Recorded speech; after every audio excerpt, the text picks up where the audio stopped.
So the abstract 55, which is the results of the manifest study in cohort 3, these are patients with advanced myelofibrosis that are treated with a combination of CPI 0610 and oral pan-BET inhibitor in combination with ruxolitinib in patients who've not received prior JAK inhibitor therapy. So these are treatment naive patients, is the subject of this discussion. And what we saw in this study, which was a single-arm cohort study of these patients who are JAK inhibitor naive, were responses that appear to be higher than what one would expect from historical studies like the COMFORT studies, or even Simplify 1, in which momelotinib was compared to ruxolitinib.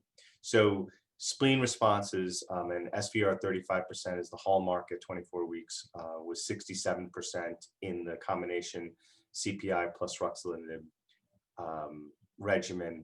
The symptom response, 50% reduction, was 57% of patients. This is pretty significant numbers. If you look at the waterfall plots, the majority of patients enjoyed some degree of both symptom and spleen benefit with combination therapy.